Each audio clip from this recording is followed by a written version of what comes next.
when Pac died, if he really did, you know. If he really died, what do you mean by that? I mean, when I left that hospital, me and Pac was laughing and joking. Was there truly a conspiracy to kill Pac, who was full of life, despite suffering from bullet wounds? I mean, this dude didn't just rap. He wrote a letter directed at the feds, aimed at the highest office, and what some believe led to his untimely demise. Its contents, we are about to find out. Tupac's letter to the president and the FBI files that connect everything. You know, everything was being archived and put into Pro Tools. And a very, very good friend, very close friend, he's family, Claudio Carini, who was the engineer. Claudio was also doing a lot of the transferring, and Claudio called me because he had engineered and mixed a lot of the posthumous Tupac stuff. So he had called me for the sessions on the Better Days album, and there was multiple producers on different songs, and it seemed like every song was really different. In 1999, 3 years after Tupac Shakur was laid to rest, his voice emerged from beyond the grave on the posthumous album, Still I Rise, alongside the Outlaws. Well, I want to talk to you about another artist that you work with, and in this case, sort of an interesting posthumous working with him, I'm presuming, is Tupac. Yeah.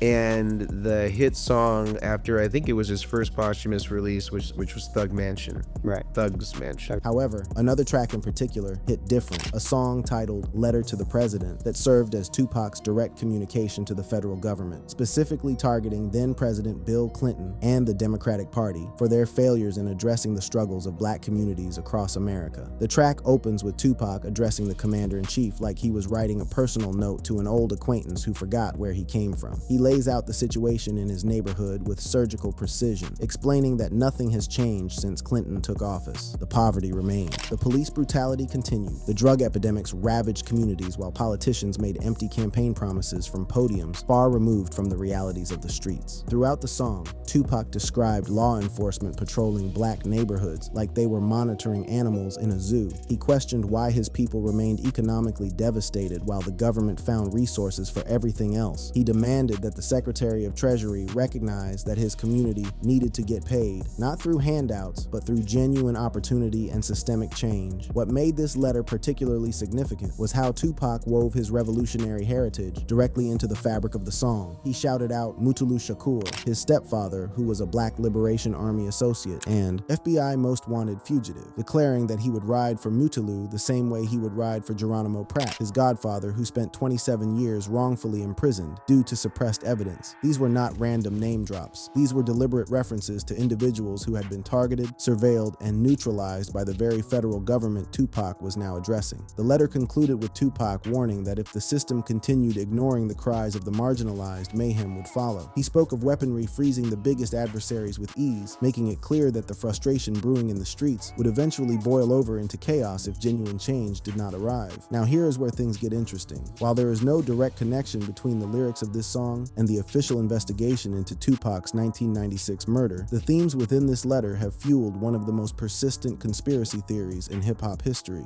the belief that the government orchestrated Tupac's assassination to silence a revolutionary voice before he could mobilize the masses. This theory did not emerge immediately after Tupac's death on September 13, 1996. Initially, speculation centered around the East Coast-West Coast rivalry, Suge Knight's potential involvement, gang retaliation, and even the idea that Tupac faked his own death. However, as years passed and the case remained unsolved, a different narrative began gaining traction in activist circles and among those who remembered what the federal government had done to black leaders in previous decades. The foundation for this conspiracy theory rests on documented historical facts. The FBI's COINTELPRO program, which operated from 1956 to 1971 under Director J. Edgar Hoover, systematically targeted Black Panther Party members, civil rights leaders like Martin Luther King Jr., Malcolm X, and Fred Hampton, who was assassinated in 1969 during an FBI-coordinated Chicago police raid. The methods employed included infiltration, disinformation, harassment, and the encouragement of violence between groups. Tupac's bloodline was deeply entrenched in this world. His mother, Afeni Shakur, was a prominent Black Panther Party member who stood trial as one of the Panther 21 defendants between 1969 and 1971, facing charges of conspiracy to bomb police stations. She represented herself and was acquitted after the longest criminal trial in New York history at that time. The FBI had surveyed her extensively, infiltrated her organization, and harassed her as part of their systematic effort to dismantle the Black Panther movement. His stepfather, Mutulu Shakur, was on the FBI's most wanted list during the 1980s for his involvement in a Brinks robbery. His godmother, Assata Shakur, escaped from prison and remains a controversial figure still sought by federal authorities. His godfather, Geronimo Pratt, was wrongly imprisoned for nearly 3 decades because of concealed evidence that could have exonerated him. With this family history, theorists argue that Tupac was essentially born into the crosshairs of federal surveillance. His lyrics critiquing systemic racism, police brutality, and government neglect, combined with his efforts to promote gang unification through initiatives like the Code of Thug Life, supposedly made him a modern successor to the targeted figures of previous generations. The theory crystallized significantly through the work of John Potash, an activist and researcher who published The FBI War on Tupac Shakur and Black Leaders after more than 12 years of research. Potash argued that the FBI continued COINTELPRO-style tactics well into the 1990s against leftist musicians and activists, including Tupac. He suggested that Tupac's growing influence could have unified street gangs into a political force against systemic oppression, something the government would have viewed as dangerous, similar to how they perceived the Black Panthers organizing communities decades earlier. But here is where we need to pump the brakes and examine the actual evidence. The FBI files on Tupac Shakur, publicly available through the FBI vault since 2011 under the Freedom of Information Act, do not contain extensive surveillance of Tupac during his lifetime or direct ties to broader COINTELPRO operations against him personally. What these files actually document is a 1997 investigation initiated shortly after Tupac's death into allegations that extortionate death threats had been made against Tupac and another rapper by a domestic terrorist group. The investigation began as a preliminary inquiry in late 1996 and escalated to a full criminal probe in April 1997 after new information emerged. The domestic terrorist group identified in these files was the Jewish Defense League, described by the FBI as a violent right-wing terrorist group and known violent extremist Jewish organization. The JDL had been classified as a terrorist group by the FBI since at least 2001 and labeled a hate group by organizations like the Southern Poverty Law Center. The scheme worked like this according to the FBI investigation documents. Anonymous callers would deliver telephonic death threats to rap stars. Then intermediaries linked to the JDL would contact the victim, claim awareness of the threats, and offer protection services, including bodyguards, safe havens with armed guards, and negotiation with the supposed threat makers in exchange for substantial fees, reportedly around $50,000. After payment, the group would announce a deal resolving the threat, allowing the artist to resume normal activities. The other artist targeted alongside Tupac was Eazy-E, the founder of Ruthless Records, who had died of AIDS-related complications in March 1995. The files indicated that threats and extortion continued against Eazy-E's family even after his death. Now here's what those files did not contain: any evidence linking the JDL or any federal agency to Tupac's actual murder. The investigation stalled by mid-1997 with no arrests or charges filed. The documents focused narrowly on this extortion matter, not on political assassination or lifetime surveillance of Tupac due to his family connections. The files did include newspaper clippings about Tupac's life, death, and the East Coast-West Coast rivalry, but these were reference materials rather than investigative findings. The family ties to the Black Panthers that theorists often cite as evidence of government targeting are well documented in historical records and Tupac's own interviews, not prominently featured or discussed in these specific FBI files as factors in the extortion investigation. Despite the lack of concrete evidence supporting government involvement, this conspiracy theory persists for several interconnected reasons. The proven historical abuses of COINTELPRO, declassified in the 1970s, created a foundation of justifiable skepticism toward federal agencies. Many view these agencies as capable of anything when it comes to neutralizing perceived threats from Black radicals. Tupac's revolutionary image and explicit challenges to power structures in his music amplified perceptions that he was too dangerous to live. The 27-year gap before any arrest in the case fueled endless speculation, and perhaps most significantly, conspiracy theories offer meaning to tragic loss, transforming Tupac from a victim of gang violence into a martyr who died fighting the system. But the official investigation tells a different story entirely,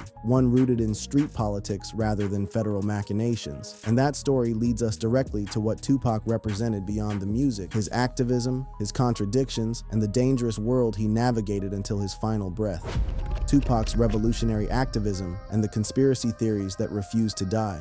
Tupac Amaru Shakur was not simply a rapper who happened to have revolutionary parents. He was a deliberate continuation of a movement, channeling the ideals of the Black Panther Party through the medium of hip-hop, while simultaneously navigating the complex realities of gang culture in 1990s America. This duality defined everything about his career: the praise, the controversies, and ultimately the circumstances surrounding his death. His early albums, particularly Tupacalypse Now, released in 1991, and Strictly 4, My Niggaz in 1993, were explicitly political statements that earned him both admiration as a socially conscious artist and backlash from those who believed his music incited violence. Vice President Dan Quayle publicly criticized his work during this period, which only elevated Tupac's profile as someone the establishment feared. Tracks like Trapped depicted racial profiling and entrapment by law enforcement with visceral detail. Brenda's Got a Baby addressed teen pregnancy, abuse, and the lack of resources in impoverished areas with a storytelling approach that humanized statistics. These were not abstract complaints. These were testimonies from someone whose entire family had been surveilled, harassed, and imprisoned by the very systems he critiqued. The iconic posthumous single Changes, released in 1998, became an anthem lamenting unchanging racism, poverty, and drug issues while calling for societal reform.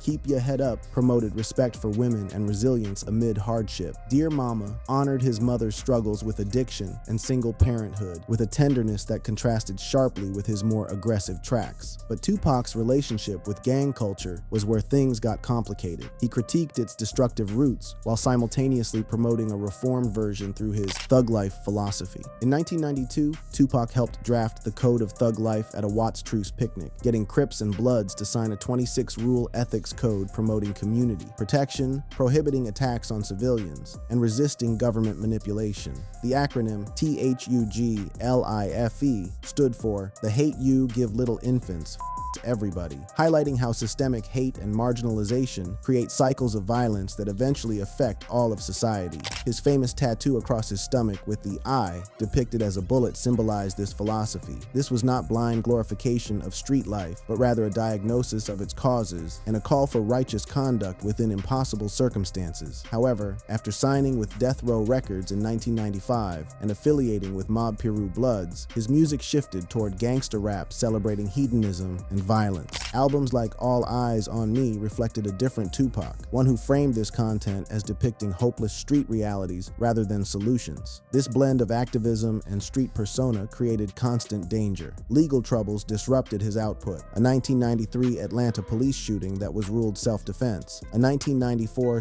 abuse conviction resulting in 8 months served, and the 1994 Quad Studios shooting where he was shot 5 times and robbed. Each incident amplified his outlaw image while deepening the paranoia that would define his final years. When Tupac died on September 13, 1996, 6 days after being shot in Las Vegas, the case remained unsolved for nearly 3 decades. This vacuum of official resolution became fertile ground for conspiracy theories that range from plausible to absolutely absurd. The most enduring theory claims that Tupac faked his death and remains alive. Believers point to his adoption of the alias Machiavelli, referencing Niccolo Machiavelli, who wrote about faking death for strategic advantage. His posthumous album, The Don Illuminati, The 7-Day Theory, featured religious imagery with Tupac depicted as Jesus on the cover, cryptic lyrics, and numerology tied to the number 7, shot on September 7th, died after 7 days, supposedly mirroring Jesus' resurrection.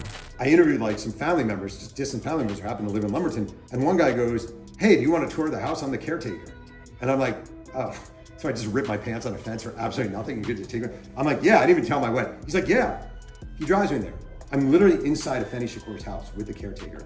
She's died in 2016, so all her boxes are packed up. Here are her books, here are stuff. And then he said something to me that he goes, "Do you want to see where Tupac is buried?" And I'm like, what do you mean? Because everyone knows Tupac's ashes were spread off the Pacific and Malibu. He's like, "Oh, yeah, no. He has a grave here on the property." I'm like, I didn't let on. But in my head, I'm like, wait, what? Early rumors suggested he escaped to Cuba near his aunt Asada Shakur, or to Malaysia or New Mexico, with alleged sightings and claims of body doubles or helicopter escapes from the hospital. The 2012 Coachella hologram performance reignited these theories among those who apparently do not understand how technology works. Despite official autopsy records, hospital documentation, family confirmation, and police statements confirming his death, this theory persists because fans cannot accept the loss of a larger-than-life figure. The commercial appeal of Tupac Live's content, books, videos, forums, merchandise, keeps it circulating in 2026. The second major theory involves the East Coast-West Coast rivalry, and specifically implicates the notorious B.I.G. and Sean Diddy Combs. This stemmed from Tupac's 1994 Quad Studios shooting, which he blamed on Biggie and Diddy despite their denials. His vicious diss track Hit 'Em Up in 1996 threatened Biggie, Diddy, and Bad Boy Records while claiming intimate involvement with Biggie's wife Faith Evans. Nick Broomfield's 2002 documentary Biggie and Tupac and Greg Kading's 2011 book Murder Rap explored these connections. Keefe D has claimed in multiple interviews and his memoir that Diddy offered money for the hit, claims Diddy has consistently denied as pure fiction. Las Vegas police have stated Diddy was never a suspect, yet the theory persists due to the rivalry's legendary status and Keefe D's self-incriminating statements. Yeah, that's why it goes down to the chain snatching. When the people were saying, you know, when the people first tried to snatch the chain, rumor back then that it was a bounty on that chain, that Puffy was saying we want to put this chain in in our video, and that's why the guys try to snatch the chain, and they didn't get the chain, and that's why Pac really took off and just started, you know what I mean, and fighting Orlando, because Pac looked at it like, this is my beef now. The third theory suggests Suge Knight orchestrated the murder because Tupac planned to leave Death Row Records for acting, making him more profitable dead through posthumous releases and insurance claims. Knight's violent reputation and later convictions added fuel to this speculation. However, witnesses including the first officer on the scene described Knight's genuine concern for Tupac after the shooting. Knight was sitting in the driver's seat and was grazed by shrapnel himself, an odd position for someone supposedly orchestrating an assassination. No evidence has ever directly linked him to arranging the hit, yet the theory survives as part of Death Row's chaotic mythos. The fourth theory, government or FBI or CIA involvement, has already been discussed extensively. It draws on documented COINTELPRO abuses and Tupac's family history, but lacks any supporting evidence in official files, court proceedings, or the ongoing murder trial. The gang retaliation motive supported by actual evidence is the substantiated explanation, not political assassination. Each of these theories thrives because the case remained unsolved for so long. The 27-year gap before any arrest allowed speculation to calcify into conviction among true believers. Media sensationalism and the commercial value of conspiracy content perpetuated narratives that should have died when evidence emerged. But evidence did eventually emerge, not pointing toward government agents or rival rappers or record label executives, but toward a street beef that escalated into murder within hours. The real story of who killed Tupac Shakur involves a boxing match, a casino brawl, and a white Cadillac that appeared at exactly the wrong intersection at exactly the wrong moment. The murder of Tupac Shakur and Keefe D's sensational courtroom reversal. On September 7, 1996, at approximately 11:15 p.m. Pacific Daylight Time, Tupac Shakur was riding in the passenger seat of a black BMW 750 IL sedan driven by Death Row Records founder Marion Suge Knight. They had just left the MGM Grand Garden Arena after watching Mike Tyson demolish Bruce Seldon in a first-round knockout that ended around 8:39 p.m. What should have been a celebration turned into a crime scene within hours. The problems began immediately after the fight as Tupac, Knight, and their entourage, which included Mob Piru Bloods affiliates, exited the arena. One of Knight's associates named Trevon Tree Lane spotted Orlando Anderson in the MGM Grand lobby near the elevators. Anderson was a member of the South Side Compton Crips, and earlier that year in July 1996, he and other Crips had allegedly robbed Lane of a Death Row medallion during an attempted robbery at a Foot Locker in Lakewood Center Mall, California. Surveillance footage captured what happened next. Tupac threw the first punch, knocking Anderson down. Then approximately 5 5 men from the entourage proceeded to severely beat Anderson, kicking and stomping him while he tried to cover his face. MGM security eventually broke up the altercation. Anderson declined to press charges, but within gang circles, the humiliation was public and severe. The street code was clear. You mess with one of ours, we will mess with one of yours. Tupac and Knight returned briefly to the Luxor Hotel, where Tupac told his girlfriend Kadada Jones about the fight. He changed clothes and they departed for Club 6062, a venue owned by Knight for a planned charity performance. Their convoy included approximately 10 vehicles. Around 11 p.m., Las Vegas Bike Patrol officers briefly stopped the BMW for loud music and no visible license plate. They issued a warning and let them proceed. 15 minutes later, at the intersection of East Flamingo Road and Koval Lane, the BMW stopped at a red light. A white Cadillac pulled up alongside on the passenger side where Tupac sat. Multiple shots, at least 13 rounds from a .40 caliber Glock, were fired into the vehicle. Tupac was hit 4 times, 2 in the chest, 1 in the arm, 1 in the thigh. Knight was grazed by shrapnel, but survived. The Cadillac fled into the Las Vegas night. Tupac was rushed to University Medical Center just blocks away. He underwent multiple surgeries, including removal of his right lung, which damaged his iconic Thug Life tattoo. He was placed in a medically induced coma, but succumbed on September 13th from respiratory failure and cardiopulmonary arrest due to his wounds. The East Coast-West Coast hip-hop rivalry that dominated mid-1990s rap culture provided the backdrop for endless speculation, but the official investigation consistently pointed toward gang retaliation rather than industry beef. The rivalry had been real. Bad Boy Records on the East, represented by Diddy and the Notorious B.I.G., versus Death Row Records on the West, represented by Knight and Tupac. The 1995 Source Awards saw Knight publicly disrespecting Diddy. Tupac's Hit 'Em Up in 1996 escalated hostilities to unprecedented levels. So we don't really know if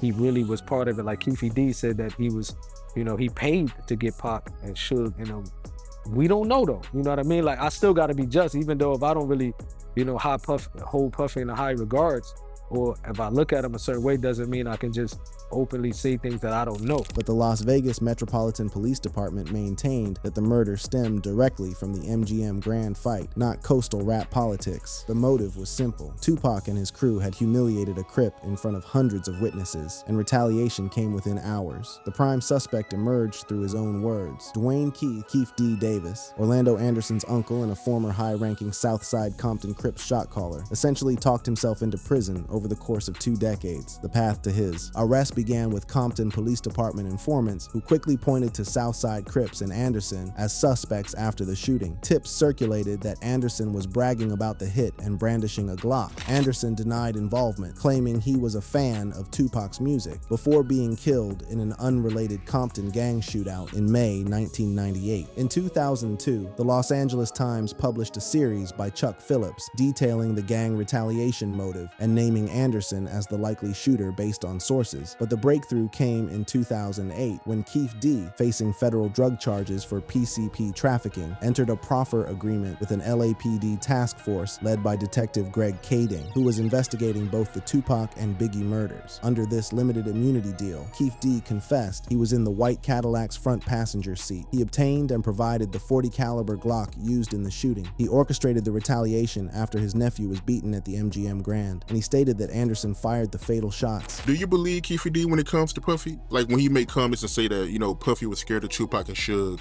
so he would use him as protection when he came to LA, and how Puffy put a bounty on the death row chain for $1 million. Rather than remaining silent, Keefe D went public. In 2018, he appeared in USA Network's Unsolved and BET's Death Row Chronicles, repeating details about being in the front passenger seat and passing the gun to the back seat. In 2019, he published his memoir, Compton Street Legend, describing the plot, the gun provision, and the events of that night in graphic detail. LVMPD eventually concluded that Keefe D's public boasting removed the protections of his proffer agreement. On July 18, 2023, they searched his wife's Henderson, Nevada home, seizing computers, hard drives, bullets, photographs, his memoir, and a Vibe magazine featuring Tupac. On September 29, 2023, Keefe D was arrested and indicted for first-degree murder with a deadly weapon and gang enhancement. He pleaded not guilty and has been held at the Clark County Detention Center since his arrest. The trial has faced multiple delays due to voluminous evidence accumulated over decades, interviews, police reports, statements, and new discoveries. District Court Judge Carly Kelly Kearney reset the trial to August 10, 2026, after the defense cited overwhelming amounts of new material to review. Here is where the case took its most dramatic turn. Since his arrest, Keefe D has sensationally backtracked on virtually everything he previously claimed. He now argues that his descriptions in interviews, documentaries, and his memoir were fabricated, entirely for profit and entertainment. In court filings and statements, his defense asserts the confessions were done for entertainment purposes and to make money, not as factual admissions. In interviews referenced in 2025 reports and podcasts, Keefe D has expressed regret, stating that he should not have said anything and maintains his innocence. He insists authorities have no evidence, no gun recovered, no car placement confirmed, no video of him in Las Vegas that night. He claims an alibi that he was not even present in Las Vegas and accuses the prosecution of improperly using statements that were supposed to be protected under his 2008 immunity deal. Defense motions have attempted to suppress evidence from the 2023 search, arguing it was an unlawful nighttime raid based on misleading information portraying Keefe D as an active drug dealer despite no involvement since 2008. Appeals filed to the Nevada Supreme Court in 2025 sought dismissal of charges based on alleged misuse of immunized statements. A separate 2025 conviction complicated matters further. Keefe D was found guilty of battery by a prisoner and issuing challenges to fights stemming from a jailhouse brawl, resulting in a 16 to 40-month sentence with credit for time served. This conviction is unrelated to the murder charge, but does not help his image before a jury. The prosecution's case relies heavily on Keefe D's own words over the years. No physical gun has been recovered. No direct forensic links such as DNA or ballistics have been publicly presented tying Keefe D personally to the crime. A grand jury heard testimony from a Crips affiliate claiming DeAndre Smith, not Orlando Anderson, was the actual shooter, with Keefe D passing the firearm from the front seat. As Detective Greg Kading has observed, Keefe D essentially talked himself into prison. 20-plus years of public statements, television appearances, and a published memoir created a paper trail that prosecutors are now using against him, despite his claims that it was all fiction designed to sell books and chase clout. The trial scheduled for August 10, 2026, will determine whether those statements constitute admissible evidence of guilt or unreliable street tales that cannot support a murder conviction.